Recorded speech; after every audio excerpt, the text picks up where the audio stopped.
numb myself every night when I went home. And the excuse I used is that I was jacked up for the 10 o'clock news. It is a disease that I'll always have, and I can choose to deal with it however I want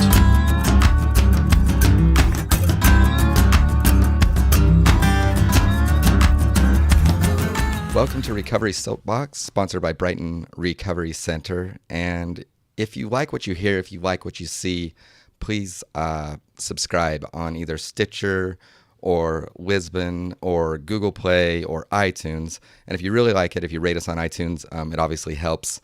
If you don't like it, I don't know why you'd be wasting your time listening to us or watching. I am really excited for our guest today. I want, before we introduce him, everybody, if you're listening or you're watching, to think back at 14 years old.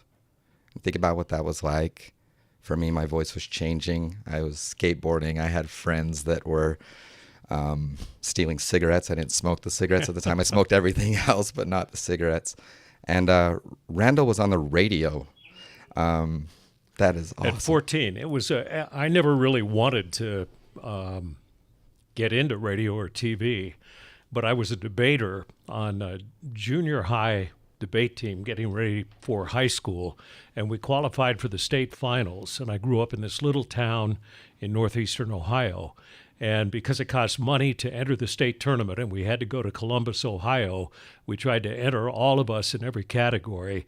One of the categories was radio announcing, and nobody wanted to do it from the debate team, and they had to cut costs and keep somebody from the debate team to enter that. So I said, okay, I will. And what it was at Ohio State, and you just walked into their radio studio. They gave you cold copy. You read it cold, and that was it. And I won. That's so awesome. And so a little station, and it sounds like a TV show, doesn't it? A little station in a little town of about 20,000 people offered me a part-time job when I was 14. No labor laws. Well, I only worked part-time. Yeah. But I learned a lot. It was one of these stations. I had to get a third-class FCC license. I turned on and off the transmitter, took transmitter readings, cleaned the johns, wrote advertising copy, and announced. So awesome. And so that's how I got into it. Well, yeah, and then you've spent the last 30 years, Dallas, Minneapolis, lead anchor, right, and Salt Lake, a couple, I don't want to short you, but a couple local Emmys. Oh, yeah. And acting. And it was a circuitous route, though. I had to go, I climbed in radio, ended up in Detroit in radio, and then I saw the salaries that people in TV were making. I said, I got to get into TV. And it was a catch-22. I couldn't get a job in TV. They say, yeah, you're a good newsman. You look okay, your voice is okay, but you have no TV experience. So my first job in TV was the only place that would offer me a job, and that was in Colorado Springs. So I went Colorado Springs, Dayton, Salt Lake City, Minneapolis, Dallas, and back to Salt Lake City. That's so awesome. You still come back to Salt Lake and call Salt Lake your home. Oh, yeah. I've been here over 30 years, so yeah. I love Salt Lake. I mean, it's just me too. Such a great state. There's nothing that's not here. It seems like I had to make a great investment in. I sort of looked at it as going back to college, sort of the way I look at my investment in rehab. But when I was in Detroit radio back in the 70s, our union minimum was $50,000 a year. And back in the 70s, and a guy in his 20s, that was a heck of a good salary. And I had to get into TV. I had to take a pay cut from $50,000 to $11,000 a year in Colorado Springs. So I looked at it as following your passion, going back to school or going something like that. So it paid off. It was good. And Randall's also a man in recovery. Yes. And tell us your story. I was a functional alcoholic for years and years and years, but I didn't know it, or I didn't recognize it. I never went to work drunk. I was never on the air drunk, but in all my spare time, I drank.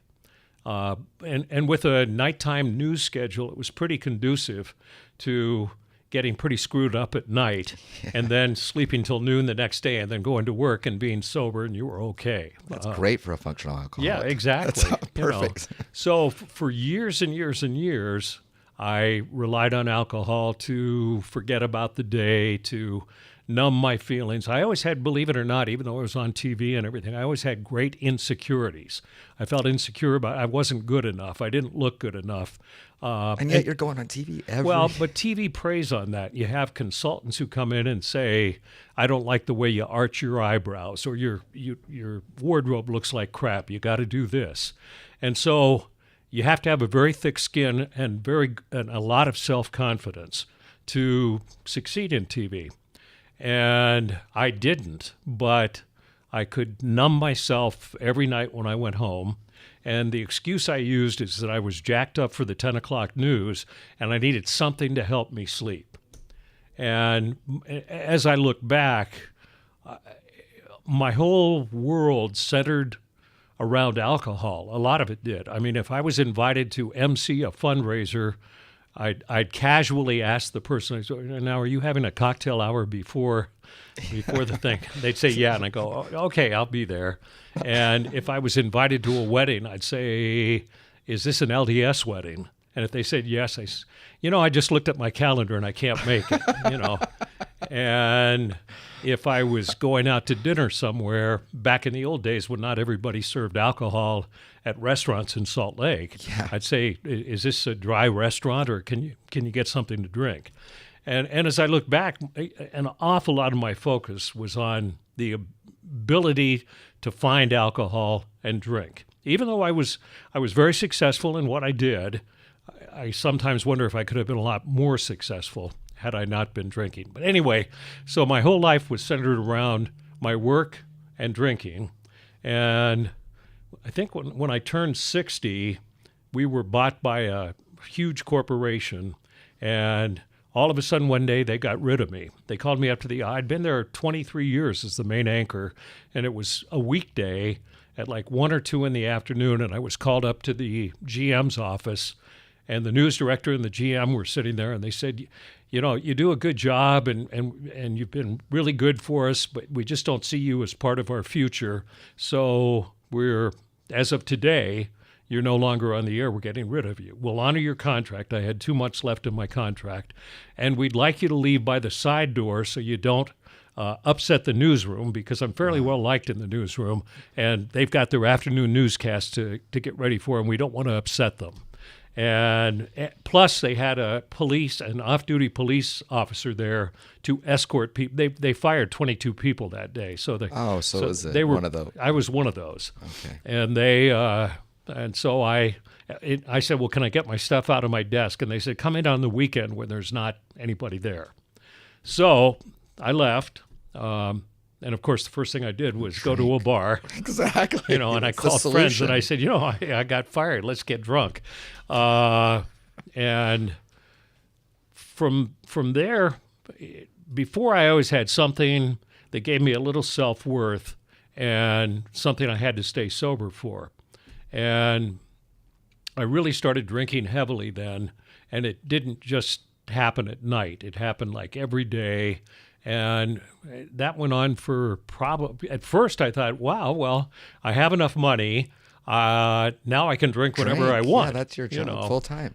So I spent many days getting up in the morning, I lived downtown. As soon as Gracie's would open, I'd go out on the patio, read the Salt Lake Tribune, and start drinking. And I'd sit there all day and drink. God, I would have liked to have met you when I was drinking. Yeah, well, yeah, right. Nice. And then I would. It got so bad that I blacked out every single night. Never remembered how I got home or what happened. Isn't that a scary thing to? What is this? How did I? A terrible feeling, because then you try to piece it together in the morning. And you say, "What did I do?" You wonder what I said. Who did I say it to? What did I do? How did I get here? It happened all the time. Me too. And it got so bad that when I got up in the morning, I had to have a couple of beers to steady my hands enough to shave. Yeah. And I started waking up in the morning with blood all over my walls and stuff, and lying on the floor, not in my bed. And that began to scare me. And what had happened, I'd fall into walls and cut myself. Your blood's thinner because you're drinking too. Yeah. So Anyway, I don't know what it was. You know, when we talk in AA meetings about hitting your bottom, that was my bottom, and I don't know what it was that turned me around to say I want to change my life. It was just miserable. It was terrible. I guess I contemplated suicide, but I never did anything too serious about it. I think for me it was the same. I mean, I thought about it a lot Right. of suicidal ideation, but it's just because it no longer works. Right. You're so sick. And I was just depressed all the time. And the only time I could even smile or socialize with people was when I'd been drinking, which was most of the time. So I had a friend who had connections at uni, and I went up to uni and detoxed and went to their IOP, intensive outpatient program called Recovery Works. I think that's a 3-month program. Went through that, had a lot of courage to stay sober, left that, and stayed sober for 9 months. And in those 9 months, I tried to find some work. And it may sound strange, but even though I'm a visible person and fairly well known, the only thing I know how to do is TV. Well, there's only so much demand for people who know how to do TV. I don't know how to do anything else. Yeah. And I applied and got rejected. You can write. Well, think about it. And I applied and got rejected for jobs like crossing guard, shuttle truck driver out at the airport. I mean, I was applying for any kind of job I could find. And I was applying online every day. And I was getting very discouraged, and I didn't really buy in. At Recovery Works, they made us go to 2 AA meetings a week just as part of our requirement, and I never bought into the AA philosophy. And I looked at it as something I didn't want to do, but I had to do. And after 9 months, I relapsed, and was even worse off than I was before. And quickly, I bet. Yeah, very quickly, in a week or two. Yeah, It's like, right. you know, I'd left my alcoholic dream is that I've been sober for going on 5 years now, and my alcoholic dream is that, okay, I've been sober for 5 years, so if I start drinking again, it'll be like I was when in my 20s when I was in college. But it's not like that. It's not like that no. at all. So anyway, I went through the whole thing again, detox, and Recovery Works did let me back in. I had to pay for it myself this time, not my insurance. And I embraced AA much in a much stronger fashion. And when I got out, what did I do? The 90 meetings in 90-day thing with AA and everything. Important. And I was still looking for work. And I'm still applying for any job I could find. And Harmon's grocery store, City Creek downtown, offered me a job as customer service manager.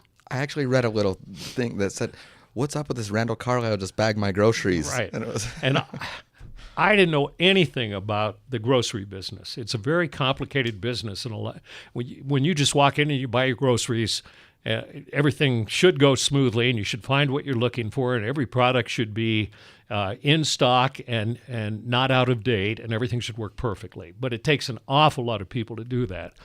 So my job, I was in charge of the front end, so I was in charge of all the cashiers, all the baggers, make sure all the carts are filled, helping customers find anything. So I had to know where everything was in the store. I didn't know any of the terminology or anything. I mean, even like front end, well, that's where the registers are. Go backs, I'd never heard of that before. And that's when people come up and say, oh, I don't want that. And then you set it aside, and then people in the front end have to take it back to the shelf where it came from. Yeah.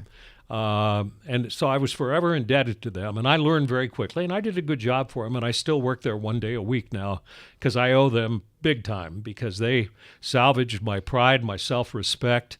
And so you say that the pride and self-respect, but initially, because as a news anchor, as someone who clearly is a journalist and a good one at heart, right. Where did the initial humility, do you think, come from to do it? Because some people, I mean, for me, I struggle with a lot of ego issues and different things, and I see it a lot working in the industry.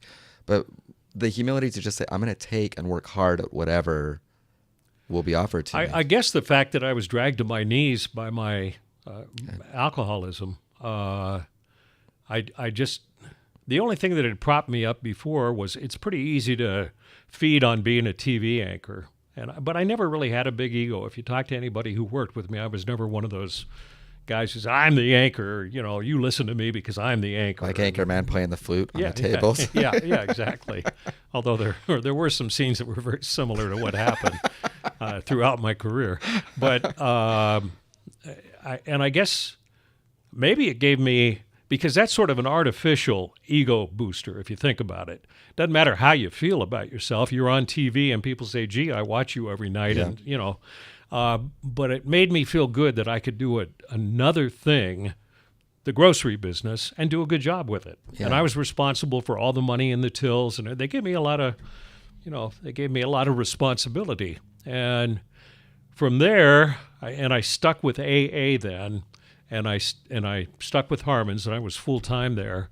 And out of the clear blue, must have been 4 years ago, there were new owners who bought Channel 4. And I get a call out of the clear blue from the general manager and the news director saying they wanted to have dinner with me. And they talked to me about coming back and being a weekend anchor and reporting if I wanted to a couple of days a week. And to be honest with you, I was so bitter about Channel 4, I had never watched them since the day they fired me. And I remember the GM sitting across from dinner saying, what do you think of our product right now? And I said, Richard, I have no idea what the product looks like. I have no idea who the anchors are, who the reporters are, because I have refused to watch your station. I watch Channel 2, not Channel 4. But they still offered me the job, and I finally agreed to it. And I had a long talk with the people at Harmon's, and I'm a very loyal person, and Channel 4 was not loyal to me. So I didn't feel very loyal to them, but Harmon's was, and I had a long talk with them, and I said, here's what they're offering me. I don't want to screw you guys over because you came through when nobody else did. And they were very supportive, and they said, look, that's really your true calling. We'd love to keep you on whatever limited basis you'd like to stay. And so we worked out an agreement that I work one day every Thursday, 11 to 7, usually on register 13 if you want to stop by. That's one of the express registers. See, that was an invitation. That was pretty good. That was Harmon's paid me to do that. No, they didn't. No. So I work there every Thursday, and I work 4 days. I anchor, and I write and semi-produce all the 5 and 10 o'clock news on Saturdays and Sundays, and then I report on Mondays and Tuesdays. So I have Wednesday, Thursday, Friday off from Channel 4, and Thursdays I work at Harmon. So it's Wednesday and Friday are my days off. So it's so reassuring to me, and this is why we do Soapbox, to hear you telling your story, because in my mind I'm thinking of my version of a similar story, alone in an apartment, having lost my job, destroyed my family, and just drinking and sick. And I tried to stop, and I had a seizure. But what I love is the redemption piece of when people get it right, however they get this right. And then you hear literally jobs, people, places, and things, and find it literally will fall into place the way it should. And you're a perfect example of that. You were willing to do it, and it came together. I hear stories at AA. I still go to 3 AA meetings a week. And I hear stories that I used to think were BS when I was listening to them, because people would say exactly what you just said. I got sober, I've been sober for a while, and all of a sudden all these good things are happening in my life. And I thought, yeah, right. That's, it's a coincidence. And in some respects, it is a coincidence for me. Although everything seemed to work out. Controlled. But see, I didn't get fired because of my drinking. My drinking didn't really hamper me on my job that much. And so Channel 4 didn't even know that I was an alcoholic. Or maybe they did, but that's not why. You were functioning. There's people all... Totally functioning. And so when I got sober, I got the job offer at Harmon's, and then I got the job offer back at Channel 4. And so I sort of tell the same kind of story now in AA meetings. But I always say I don't know why. I guess it's because I'm sober. but I'm not sure. But all I can say is that being sober is better than being drunk. You know, it is. I'm happier. For the first time in my life, I'm self-confident with or without that TV job. And for the first time, I had a hard time admitting to the world that I'm an alcoholic. It was several years ago when Mary Jo at USERA. Yeah, I'd love to have her on, Mary Jo. Who helps sponsor, well, she'd love to be on, I'm sure, sponsors Recovery Day down at the Gallivan Center. And she called me and said, would you come and speak? And I said, well, Mary Jo, I've never really publicly said I'm an alcoholic, a recovering alcoholic. And she said, well, maybe now's the time. And I said, and I did. And it was very hard in front of a crowd like that. And then the second time that really scared me was the Downtown Alliance did a feature on me. And I know them from doing news stories about what's going on at Pioneer Park or the things they're doing downtown. And what the homeless want. Yeah. And Nick Como called me. He's the PR guy from there, and he said, he knew that I was a recovering alcoholic. He said, could we do a story on you? And I'd already said before, that I was one, and I thought, yeah, okay. And so he writes a story, and he sends it to me before it goes to print. And seeing the words "recovering alcoholic" in print scared the hell out of me. It was like, oh my God, that's what I am, And they did, and I've had good response. People, when you admit you've got a problem, however you deal with it, I find people very forgiving and supportive at that point. And that right there is why I'm thankful that we have the opportunity to do this, because there is that stigma. And even if you look, I'm a friend of Bill's as well. And if you go back to 1937 and through the 30s and the 40s and the 50s, the stigma that comes with alcoholism is entrenched. But I think in 2017, I understand people before personalities and not promotion, but I do think to shine a light on this and show that we can be okay is important to help remove that stigma. Because there is, I think that it was, that's why I work in the industry now. I'm an alcoholic, and all the drugs is what made me who I am today. And I get to sit here. Here with you. And I had a lot of help and a lot of therapy.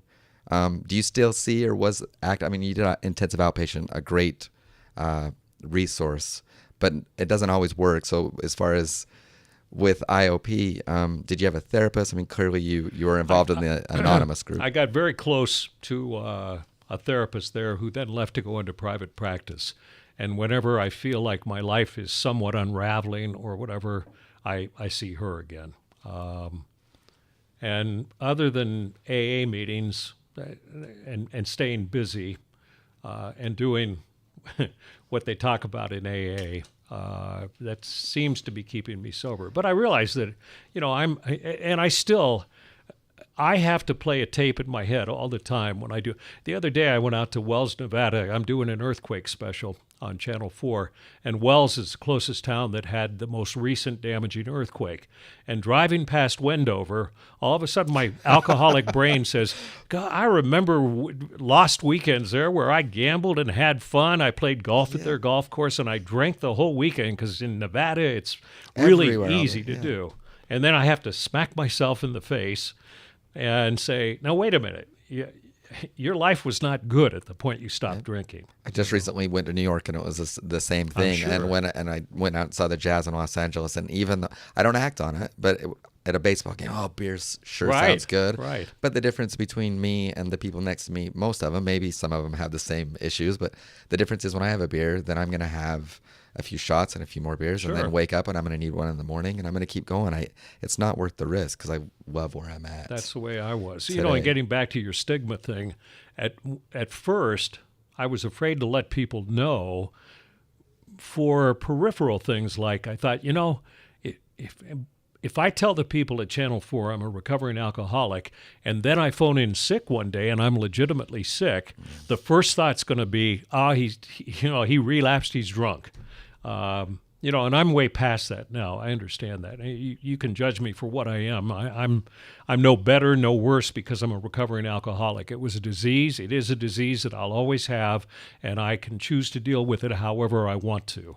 And that's fantastic. and that's one thing I've learned. I chair a couple of meetings down across from the homeless shelter, and what I've learned there is there are people who do want to get better and people who don't. And there is no amount that it could be your rehab program, it could be Uni's rehab program, it could be AA meetings, it could be anything. And until you want to get better, there's just no help. And with the homeless thing, I remember Pamela Atkinson, when they made the final decision on where the third resource center was going in Salt Lake County, she raised a question to the committee. She says, what do we do with the people who don't want, because the resource centers are aimed at getting people into rehab or finding them jobs or finding them housing. And she said, what do we do with the people who don't want to be helped? What was the answer? The answer was, we don't know. Because that's a Boy, segment and there's a lot of people down there on Rio Grande who do not want help, and that's a real problem. We experience it all the time. People that will leave, they flat out, they want to go back to that, and they come from all kinds of backgrounds, and hopefully they live long enough to whatever their bottom is, because that's a very low place to be. Right. And hopefully they live, and they can come out of it willing, because what I hear from you right now is willingness. I think that's totally it. I mean, the law passed by the legislature where it gives parents the right to force an adult child into rehab. On the surface, I thought it sounded pretty good because it was from a family, and I've interviewed them, a family whose son had gone through rehab, came home and shot up heroin and died from an overdose. And one of the things they push is naloxone in everybody's home that has an addict. But the second thing was being able to put him back into rehab, and he didn't want to go. Well, in my opinion, it's just my opinion, if he didn't want to go and he's a heroin addict, you could pay the tens of thousands of dollars it costs to go back to rehab, but he's still not going to stay sober once he gets out of rehab because he didn't want to go. Yeah, and I've seen both sides now. When I wasn't willing at first. It took me 4 trips to where you went. It took me 4 trips there, leaving AMA one time against medical advice from a treatment center. And it took me really hitting, like convulsing on the floor, nearly die. It took, and having a seizure alone, feeling like I was going to die and thinking about my brother who did die. It took that. And so for everybody, it's different. But interventions I've seen, it's interesting. There's people that have got on those planes and come to treatment that haven't wanted to, and they're sober still. And so it is interesting because it's almost like, hopefully if they are forced into it and they arrive at treatment, then they can have an aha moment. And I guess why I'm saying that is the first time I went through, I guess I really didn't want to stay sober, because the program's a wonderful program. And I was so determined when I left that program to stay sober, and then all of a sudden, you just get weaker and weaker and weaker. I don't know what it is. I guess it's the disease in your head. So you were mentioning in the meeting, you heard about people, they talk about, their life coming together. And I didn't sense from you, some people have a real spiritual or religious affiliation with recovery. Obviously, the first 3 steps, and again, this is attraction rather than promotion. It worked for me. No. But those first 3 steps you can do by nodding. And do you have a problem? Are you powerless? Yes. Yeah. Is there a power greater than yourself? Yes. And one would presume. Yes. Yeah, and so what role has that played in your recovery? I'm not that spiritual of a person. And when I heard, I guess, when I talked to my sponsor, and we first went through the steps and talked about a higher power, he said, make it anything you want. You don't have to say it's God or Christ or whatever. And I can't remember what I made it at first. I heard a great saying. The only thing you need to know about God is it's not you. Yeah, well, that's perfect. And so when I prayed or meditated or anything, I just presume I'm praying to someone or thing or something else, greater than myself, like you said. Yeah, an energy that and it connects works. us all. It does. I don't know. A lot of people have a hard time even getting to that, though. Some of the people I've worked with. And, I agree, but I'll take it. The book 12 and 12, which is an AA book for people. I guess people listening to this know what it is. Well, but we're always here to educate. I told my mom to read it. For years, she has hoped. She's still alive. She's 89. And she's hoped that I would quit drinking. And she's so happy that I have. And I told her to read the book because I was describing AA meetings to her. And to me, and she agreed when we discussed it, I think, except for maybe the first step that you're powerless over alcohol and your life's unmanageable, I think the rest of it would be a guidebook for everybody to live. I could not agree more. It doesn't matter whether you've got a problem with addiction or anything else. Well, look at 10, 11, and 12. I immediately apologize when I do something right, wrong. Perfect. I stay in contact with my higher power through prayer and meditation. Right. And 12 is this. You talk to someone else, or you talk to someone else that's really in need, and you help.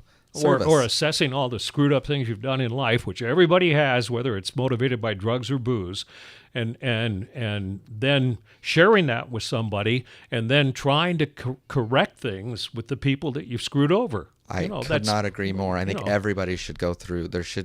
Everybody should go through that or live life that way. It's a virtuous, easy way to live life. Sure. And I needed that. Well, the guys who I sometimes marvel at the guys who wrote the big book of Alcoholics Anonymous. Inspired. Back in the 30s, for them to think of all these things. Do you know he wrote those on a notepad? Bill W. did. The 12, and they're as is. You can see them in Ohio, and he wrote them out, was inspired, woke up, and wrote those. It came from 5 Oxford principles, but he wrote those out as is with, really? Very little air on a notebook. Wow. Brilliant guy, and a severe alcoholic. Well, yeah. I mean, the home of AA is only about 35 miles from my hometown.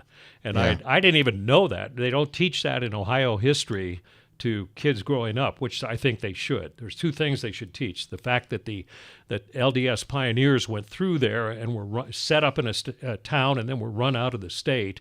And the second was that it's a home of AA. And those are not in Ohio textbooks, and they should. It might be that. So, and I love that you're bringing this up because it could be the AA doesn't want them to be in the books because the anonymity thing. It'll be the feedback I get is that it's for those that want it will find it, and maybe it is that. But I couldn't agree more. I think it should be talked about and agree. And it's an incredible story. I mean, he opened up that home, his poor wife coming, and he's bringing in people off the streets. I went through the home, and it's a small home. I mean, it's really small. And he had how many people in there? 30 or 40 drunks in that home that he picked up from Skid Row with 1 bathroom, and they're all in there puking and everything. I mean, and he knew that's how he had to stay. What a beautiful, when you talk about a man that's inspired, what a beautiful story. Oh, yeah. And bringing it, I don't know how many wives would go for it. Yeah, I know. Let's give him some orange juice and honey, and he can have 1 shot, like their own. Think about it, like an early taper. Yeah, exactly. Absolutely. It's been pivotal. It's not the only thing. I mean, my recovery looks like, the steps is the foundation, and then a lot of treatment. For me, it was a couple months, 45 days, and then sober living and Ian at Fit to Recover, and relationships and individual therapy and intensive. I'll share this. I don't know how much more time we have, but as much as you'd like. I've gone through 4 wives. Really? Yeah. And congrats. Well, look at my bank account. Yeah. But somebody said once, he said, take a square piece of paper, because in Utah, when you get divorced, they get half of everything, right? So you take so that leaves with 4. That leaves you with negative. So you take 1 sheet of paper, and the first divorce you rip it in half. So you've only got half of that sheet of paper left. Next divorce, you rip that half of a sheet. And then you've only got a quarter of what you started out with. Then you do that 2 more times, and it pretty well wipes you out. And as a typical alcoholic, I blamed all my wives. I said, God, they were just... Of course, it was their fault. They did this and they did that. The alcohol was the solution. And they were the problem. All of them said, honey, I think you drink a little too much. No, I don't drink too much. But now, and I find that even after 5 years of sobriety, my mind is getting more clear. Me too. Still. Coming up on 4 years. A week from tomorrow, I'll have my 4 years. If I make it. Yeah, well, that's true. One day. And now I look back, and I did make amends to all 4, or tried. A couple were not we're not very. Well, it's a long process. And I recently made an amends with my ex after took 3 years. Yeah. And thankfully I had that advice of just be patient, and Sure. it's not up to you. And that's a hard thing, because like, no, I'm doing good. Damn want it, them I want to say, be forgiven forgive now. you. Yeah, I know.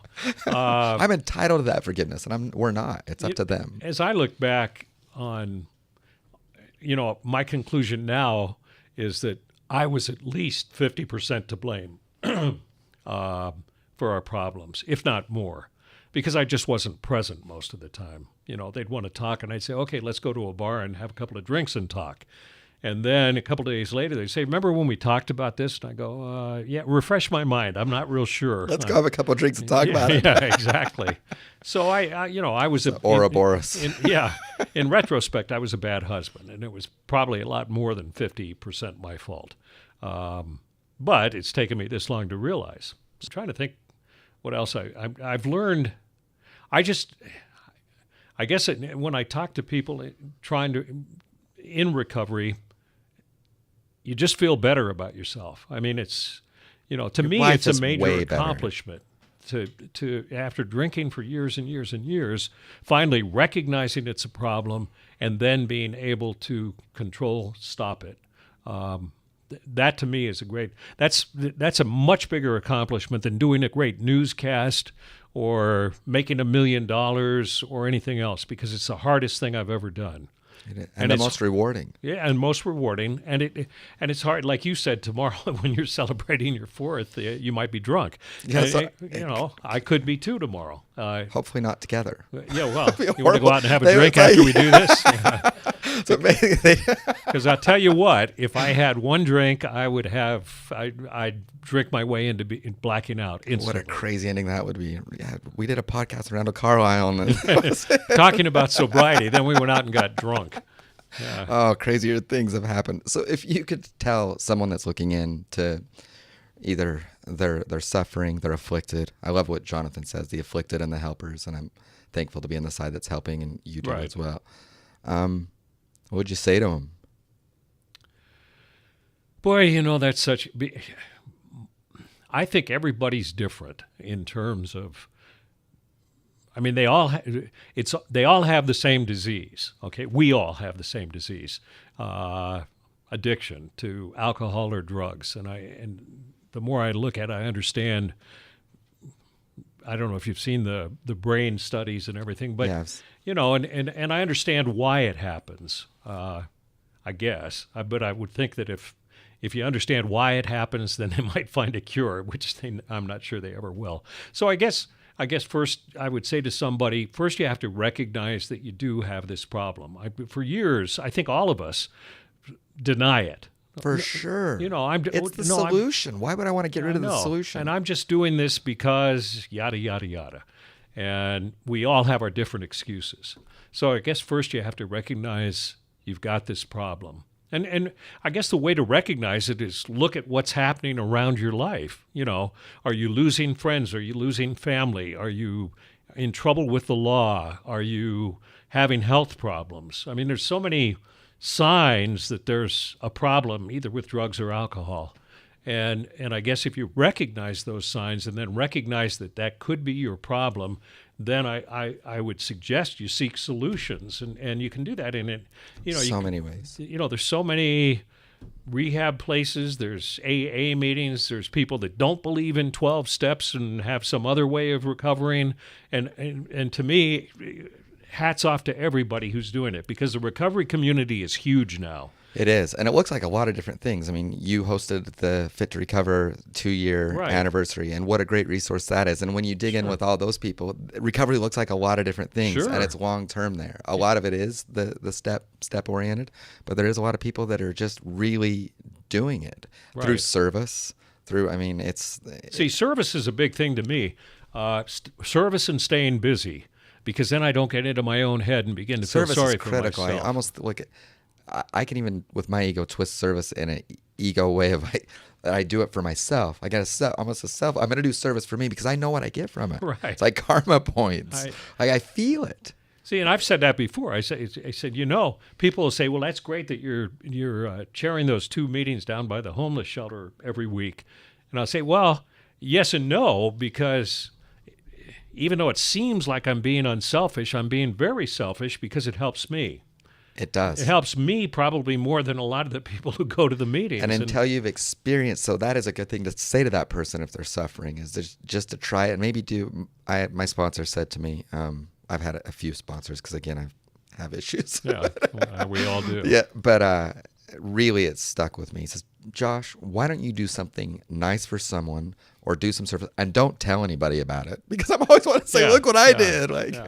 No, that's true. And I guess what normal, quote, normal people don't realize, or maybe they do, is that being addicted to drugs or alcohol is the most selfish way you can live your life.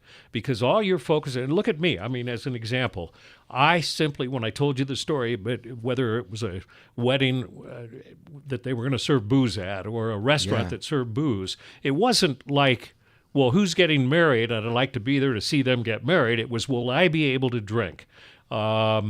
Stories all the time about addicts stealing from their family so they can get money to go down to Rio Grande and buy more drugs. Yep. Family heirlooms, anything. Yeah, and these are people who would say, yeah, I love my mom and dad, but yeah, I robbed from them because I needed the whatever. And it is the most selfish way you can live your life. And maybe that plays into the denial because it's so hard to get honest to realize that damage. Right. Because, I mean, to face those facts. Oh, I know. I've destroyed relationships. I've stolen. Right. I'm a liar. I'm a selfish jerk. I'm a selfish asshole. Yes. And that's hard to say. And that's the way I was. And I guess maybe the reason you feel better about yourself is because you're not that same selfish person. Like Scrooge, all those chains of crap that you did. You're able to be liberated from it. To me, your brain, hopefully this is normally how I was or like how I was born. That's one of the things my therapist said. You got all screwed up through life. When you were born, you were perfect. Your brain was perfect. And then through whatever series of events you go through, it screws up your brain, and then you exacerbate the whole thing with drugs or alcohol, and it just gets worse and worse and worse. Then your brain's all screwed up. Well, hopefully I'm getting back to closer to the way I was when I was a baby, because I find myself, not because I feel like I should or I need to or somebody's telling me to, I find myself caring more about other people and their feelings and their thoughts and hoping that they're happy and that kind of stuff. And I never cared about that before. Yeah. And I think that's just with sobriety and getting my brain back to, quote, normalcy. Absolutely. So when you think of the media and the role of the media, I mean, clearly you're willing to come on this. Yeah. And again, thank you. So do you see a shift in maybe the way it's been being reported and how much it's being reported? And do you feel an obligation? And clearly you do. You're here. Yeah. No, and I do a lot of stories on the homeless situation. Are there any current events, either locally or nationally, that you would either like to write about or that you're going to be writing about? You mentioned the earthquake story. Oh, I've got... What interests Randall when he's having his coffee in the morning? I'm not going to have anything to do with addiction or alcohol or drugs on the earthquake story, I can say. Because I have talked to people. I found one, I'm not going to use this. I found one person who doesn't drink but has bought cases and cases of vodka. In case it happens? In case it happens, because he thinks it'll become an extremely valuable commodity. Probably if we're all screwed up and we can't get out of our houses and you have to be in neighborhoods. Be the guy. So if people can't, especially alcoholics, if you can't get booze anywhere, and this guy down the street will trade you a bottle of vodka for food, water, or anything else, a desperate alcoholic would say, "Yep, to have security." Yeah, but that's not going to be part of my earthquake story. There are more serious issues. What I want to cover in the future, I don't know. Just I take it on every time. Funny thing is, working the 1 day a week at Harmon's, I get more news suggestions and tips from people walking through who recognize me and then say something than I would ever get at the station. Have you ever used any of those tips? Sure. That's great. Tons of them. Because they're more, I'm wearing... That's why you're saying come to check out 13. Yeah, come and give me a news tip. I'll check you out, and I'll have a smile on my face. I love that. People are more apt to say something in a grocery store than just about any place else, because they're standing there while you're checking them out, and it's like they have nothing comfortable to do. Small talk. Yeah, did you hear about? And I go, no, I didn't hear about that, because we don't know everything. We sit there in our newsroom, and I see somebody moving out there. I thought maybe it was a turkey. We were wondering if that was going to happen. Yeah, he's doing the sprinklers. So in the future, just whatever comes my way. And the thing people don't realize is, especially if they send them online and have a little documentation of what they're talking about. We follow up on a lot of stories like that, and that's how we hear about them. Did you hear that? I can't even think of an example, but somebody will say, we're having a fundraiser tonight for this person who was crippled and blah, blah, blah, and it's something we didn't know about. Yeah. And if it's a night where you don't have a whole bunch of breaking news going on, then we'll go out and cover it, because those are the kinds of stories that people like to see, people coming together to help other people. Absolutely. The one thing I can't do is, and I'd love to, I am a great proponent of AA, but since we can't speak on behalf of AA or anything else, you can share the steps with other people and say that's what helped you, and I do. But I'd love to do more. For instance, I had a story, and I can talk about it now because he's dead, and he told me I could talk about it. It was a guy in his early 50s, and he stumbled into an AA meeting, and he did give me permission to share this. For those of you out there in AA, I'm not doing anything wrong here. Right. And he was tweaking really bad. I mean, he was just like, his body was shaking. He could barely talk. I couldn't understand it. And I asked him if he wanted to share, and he was like, and glitchy. Yeah, and then he could barely walk, and he looked like hell, as skinny as could emaciated. be. Yeah, didn't have many of his teeth left, and obviously he was using meth, and he came back 4 days later to the meeting, and I thought, why? Still without any sleep. Yeah, probably. And I thought, but he wasn't tweaking quite as bad, and he said a few words that I could understand, and he started coming back, and he was straighter with each meeting. Oh, and I finally I went out to get a burger with him after the meeting, and he shared his story with me, and this was being a news guy, but also being in AA and a recovering alcoholic. It was like, God, I want to tell this story. This was for whatever reason, he decided to get sober. This was the first time in his literal life that he was ever sober. When he was born, his mother was on heroin, so he was a heroin baby, and she gave him heroin to keep him calm as he was growing up. Then they shot up together in his early like preteens and teens, and then he left the house. He grew up in Oakland, California. Then he left the house and just became I don't know how he got to Salt Lake City, but he finally ended up hating heroin because he hated the withdrawal of heroin, and he figured that the withdrawal from meth is not as severe. That's how I got off of heroin. Okay, well, so he switched to meth, and then he said I don't know what meth costs, but he said he was up to $1,000 a week on meth. About a teener a day. Whatever. Yeah. And if you say so. And so he started dealing to support his habit. Yeah, you have to when you're at that point. Yeah. And I don't know why he decided to get sober. So he actually was going to get his 9-month chip. And he came into a meeting crying and said that he had just been diagnosed with terminal liver cancer.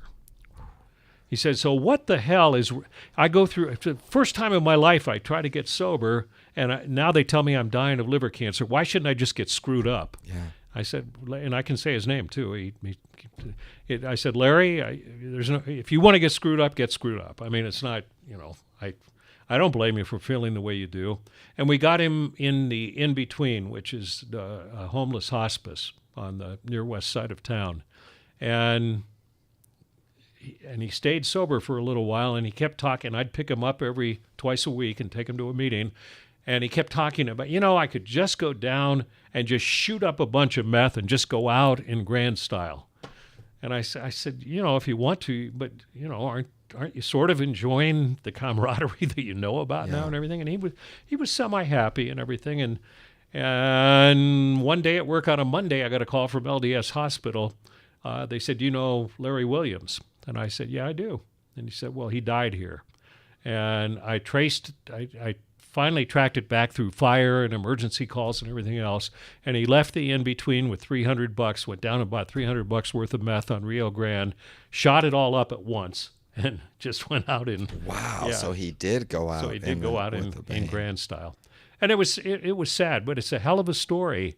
It is. I appreciate you sharing it. Yeah, and Larry would want me to share it. I spoke at they had a memorial service for him at the in-between. And it was an emotional service because everybody loved Larry. He was a very lovable guy.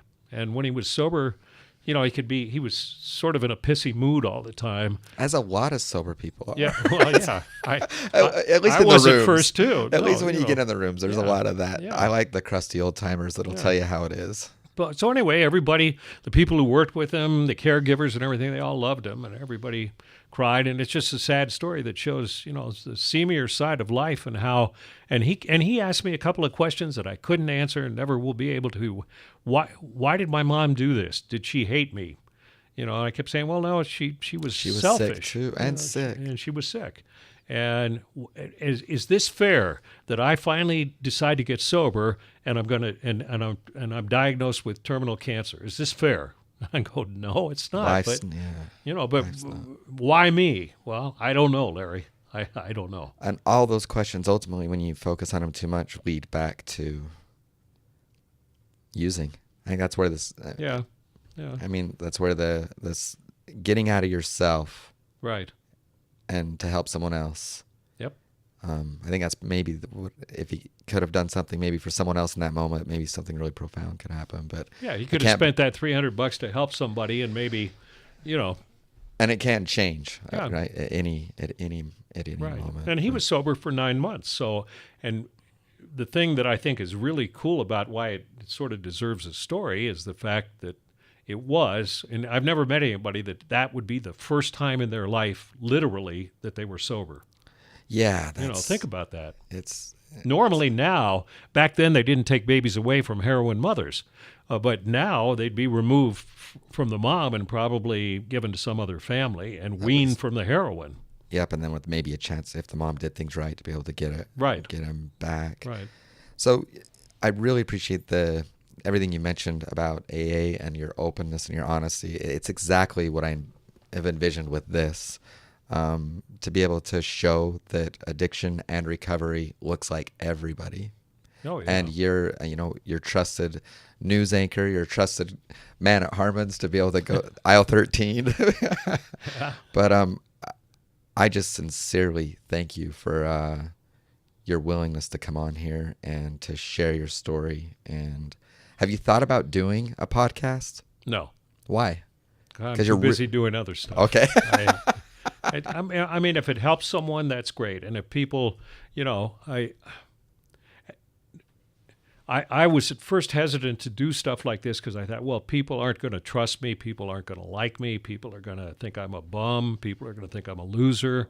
And to those people now, I say, screw you. Great.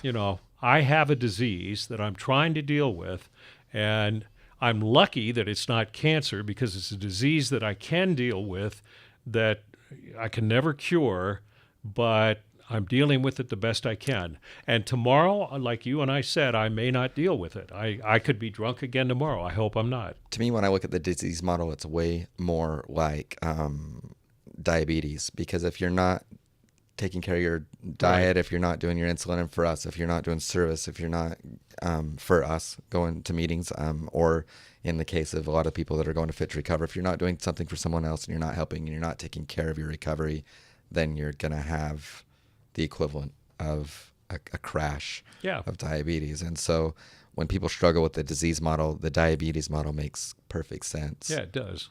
And I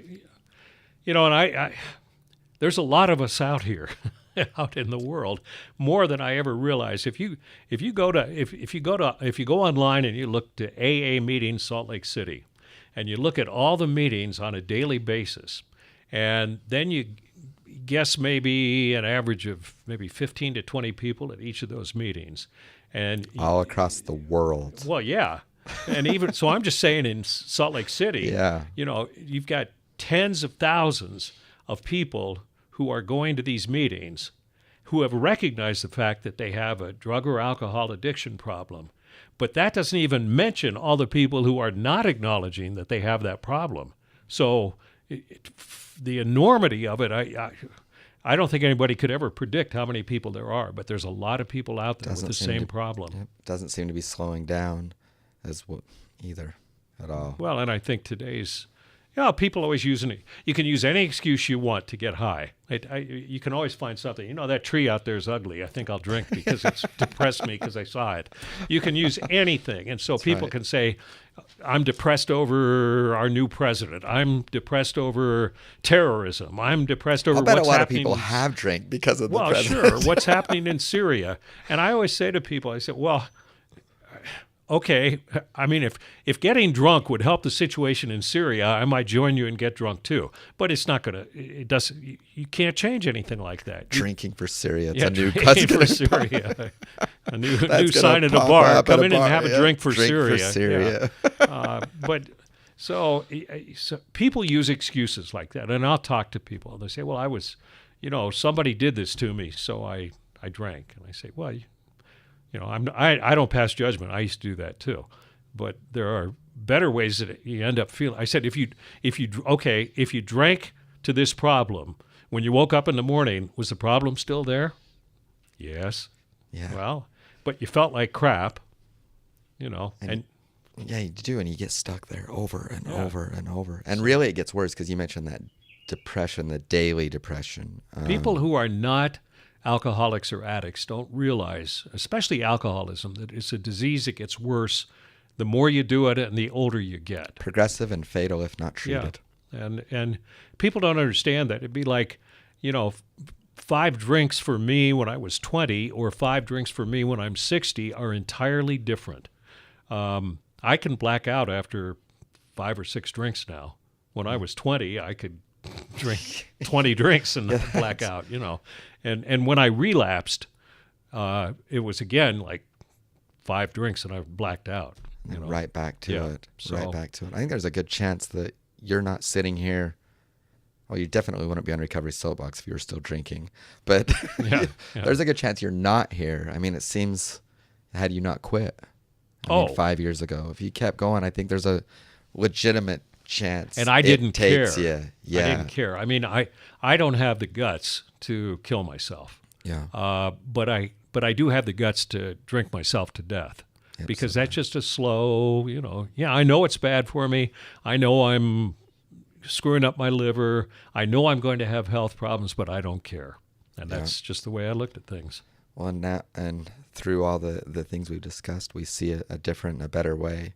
If you ever want to come back on here again, I would love to have you. I'd love to. I enjoy fantastic. One of the things, and again, only people in rehab who have tried rehab understand, and AA especially talks about honesty, and you got to come clean with yourself. To me, it's a very liberating feeling for my own problems. So liberating. To share this, and say, and that's the whole point of AA meetings, but to share how screwed up your life was, not forget about it, but learn from the mistakes and try to go forward.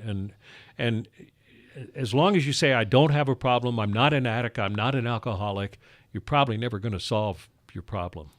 Yep. And so one thing you may get is so the pushback I see with this type of thing with AA is that if we're pushing, because we're not promoting, and so I look at more as attraction, right? We're saying what works for us, and hopefully people are attracted to that.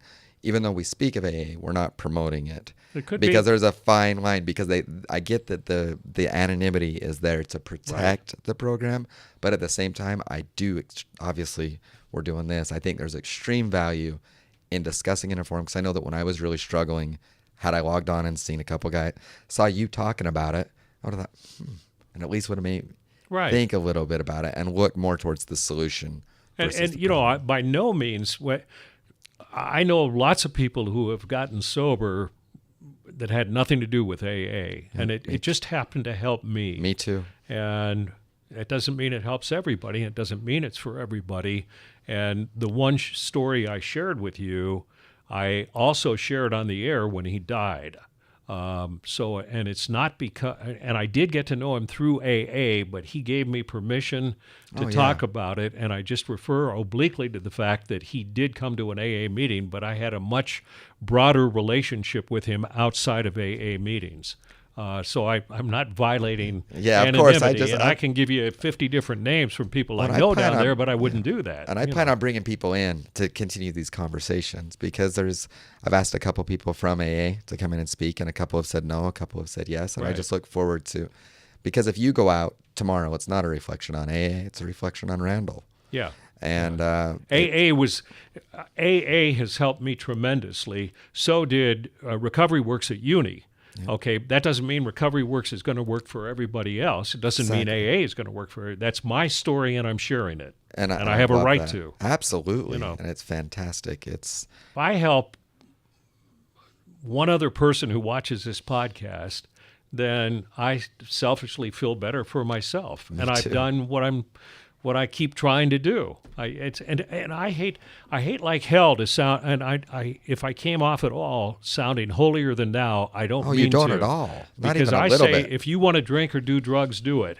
And if you can live life, more power to you. And if it doesn't wreck your life or wreck your job or anything else, way to go. But it wrecked mine, and I would only say that my life is, and that's why we go to AA meetings, or we have groups in rehab places, because you share your story about how you bare your soul. I remember, I think we called it First Step or whatever up at Recovery Works, and it was literally bearing your soul from the time you can remember to now, and all the things that went right or wrong in your life, why you drink or why you drug, and just doing that for some reason seems to help. And doing something like this helps me. Thursdays, aisle 13. It's not aisle 13. It's that'd be weird if you're just hanging out in the aisle. Because there is no aisle 13 down at. See, so if they'd go down to Harmon City Creek, they'd say he said aisle 13, and there is no aisle 13. He lied. It's Express Register 13. Okay, we have 6. Is there an aisle 13? No. So there's not at all. So what if you see people walking around? You can say, "Are you looking for aisle 13?" Aisle 13. We have 6 express registers. Down at City Creek. City Creek, right across the street from. So when you're City checking out, if you're walking from the grocery part of the store to the express registers, I'm the one on the far left on Thursdays. Oh, you're easily recognizable. Yeah. One more quick story. So my mom and my grandma, she passed, but when you were on the news, they both, and when being like in the past when I was younger, they spoke. My grandma would say, "I just love Randall Carlisle," and she passed from Parkinson's quite a while, and I feel her. Yeah. And she loved me a lot, and she loved you. And when you came on, she struggled because Mark Eubank was not on your channel, right? He was back in the 80s. He was. When I was on Channel 2. Yeah. Okay, so he was, and so she loved him and you, and I can remember her saying, "I just love Mark Eubank." Yeah. And I just love Randall Carlisle. And she, sorry, I literally was going back to like hearing her. And when you came on, and same with my mom when I told her that I was doing this. And I just appreciate you so much for doing this. TV's changed, and people, I think we were more of their friends who they invited us into their home every night.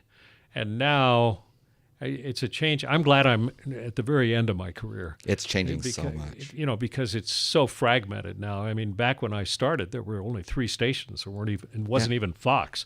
There wasn't cable. So you had a choice of 3 things to watch for the evening news. Well, and there was a level. I don't want to get into the whole fake news thing. But, no, there was a level of integrity and trust, and I think it is still there, especially on a local level. Locally. Yes. Local level. Yeah. And but that's where you tuned in at night, and I can remember, when I'd stay at my grandma's house and we would tune in, and I can remember hearing your voice and watching you, and still do. I like to tune in, and it's just, it hopefully shares the kind of hope I feel, and this is exactly what I envisioned. Well, and I guess what I would say, I'm really encouraged because there are so many young people entering rehab programs, going to AA meetings and doing whatever. And I wish I would have realized I had a problem when I was a lot younger. And that's a powerful thing right there. So many more wonderful years. I don't know how many years I have left, but I'd like to live them with sober thinking and being able to do the things I do now that I couldn't do when I was drunk. Yeah, you probably would have avoided the 4 divorces. Probably would have. Think of my bank account. Oh, that's my God. Well, even the amount we spent, right? Oh, yeah. So that's what I do. I put money aside that I used to spend, because I spent in a lot. I was a liter a day drinker and a lot of drugs. So I put money away, and then every month, I just bought a ticket and flew and saw the Jazz in Los Angeles. Sure. And I used that money to go experience life, because I used to just talk about it, and now I live it. Well, and if I think about that, not only that, what you were spending at, say, a bar or a restaurant, but the more you drank, the bigger the tip was at the end of the night. And so well, you it'd got be a $50 generous, right? bill, and I give them $40 tip. Yeah, that's say, right. she was nice, and not that I'm not a generous tipper, but sober, I'm not quite the same as I was drunk. Well, no, it's drunk. You're a lot more liberal with everything in the way you think. Yeah. Absolutely. So I'm encouraged that younger people are doing that. And I guess I would say, if you're younger and you don't think you have a problem, assess your life, and is the drinking and the drugs or both, is it causing problems in your life? Because that's the first time I wish I would have thought, like maybe after my second divorce, I would have learned, saying, maybe it's my fault. Maybe the reason I was unfaithful to my wife, or the reason I made an ass of myself in the bar, was because I was drinking. Maybe that was a problem. That self-realization, though, was so hard. And it took me till, I was 37. That realization and that ownership and that honesty and getting rid of the denial, it's hard. But yeah, the younger you get. It took me until I was 60. I'm a slow learner. That's right. God. 4 divorces and 60 years old, and I say, I'm a drunk. Wow, what a realization. But what a powerful thing that you did. And then you came on here. So do it when you're young. Don't wait till you're my age. God, that's right. You have your whole life in front of you. I'm looking at, retiring and dying, so I just wish I would have been sober for more years. Well, I'm really thankful the way it all turned out, and from watching you on the news and listening to my grandma talk to him and my mom. And remember, I wasn't, and I want to point this out, I was not drunk when they were watching me and saying I love him. I don't think anybody thinks that. And plus, when you hear he was a functioning alcoholic, I don't know if people who are not, familiar with alcoholism. It wasn't Mad Men like that show. No, I was never drunk on the air or anything else, but I'd go home and get drunk every night. I drank at work at my old employer. I was director of residential sales, and I had a bottle of Absolute vodka in my desk, and I would drink, and then I would start to get too much, and then I would just delegate everything and leave. Neil worked with me there, and we can leave it in. It was Veracity Network, so I used to drink a lot. But then they also brought me back to work. So they really wrote a contract for me, and they helped me so much. And I wouldn't be actually sitting here. They really gave me, like you said, you mentioned Harmon's, and the confidence. Right. To make the mistakes I made there and to be brought back was critical. Isn't it interesting? That's when I say those things fall into place. Sure. When you first get, so it's like, and that's why I do think it is a God thing, whatever you want to call it, an energy thing, a spirit thing, a universe thing. People will walk into your lives when everything else has walked out, and it will literally happen for you, sometimes quickly, sometimes slowly. He's stealing from the big book. That's right. Yes. Yeah. No, you're right. It's from the promises. It is. It's a great thing to read. I wouldn't look at it as stealing. See, but we can't promote it. No.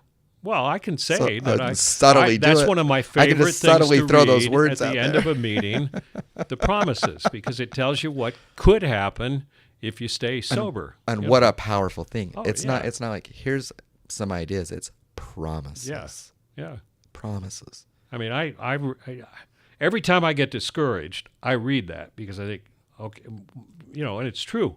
And at the very end, for those of you who don't know, at the very end, it talks about all these wonderful things that we're going to start caring about other people. We're not going to have fear of people or economic insecurity or any of that stuff. All it'll leave and us. then at what he was saying at the end, it happens quickly, sometimes quickly and sometimes slowly, and that's true. Work. Yeah. It's a beautiful thing, and I've thoroughly enjoyed this. Yeah, me too. I would like you to come on again if you felt like it. If you have time down the road, we could. Next time I get sober, I'll stop by. That's not a I'm commitment. joking. I'm joking. Okay. That's not. My life is so. I am so fortunate the way things. I mean, that power of intention. The things, literally, what I think. Neil and I worked together a few years ago, and we've worked, and we talked about what it would be like to, if we could do what we enjoy doing, or maybe if we could do it in the recovery industry, and here we are. Yeah, and that's great. I applaud you for what you're doing. I mean, you're one of the. I don't know. I like you mentioned some place that quotes my stories or something that I'd never even heard of. So, and I wouldn't have heard of this podcast if it wouldn't have been for you. So, well, yeah, we just started it. I mean, this is only the fourth episode, and I hope we're getting a lot of positive people are looking at it, and that's all we want. It's not about promoting Brighton Recovery Center. You just did, but it's about telling the stories. And this is your fourth one, and you have a guy from Channel 4. Tell me that. See? Yeah, see, a little promotion there, too. I love that. We've promoted Harmon's, Channel 4, and Brighton. But see? that is the exact kind of coincidence thing that I'm talking. I love that. Yeah. Didn't even plan it that way. Yeah, well, there you go. I think we did. Love it. Oh, I've enjoyed this so much. Too. Thank you. Thank you so much for your time, and I may plan another email and send it out down the road. I'd love to have you back. This has been fun. Here's to sobriety for both of us. Recovery Soapbox, Randall Carlisle, and Josh Hall.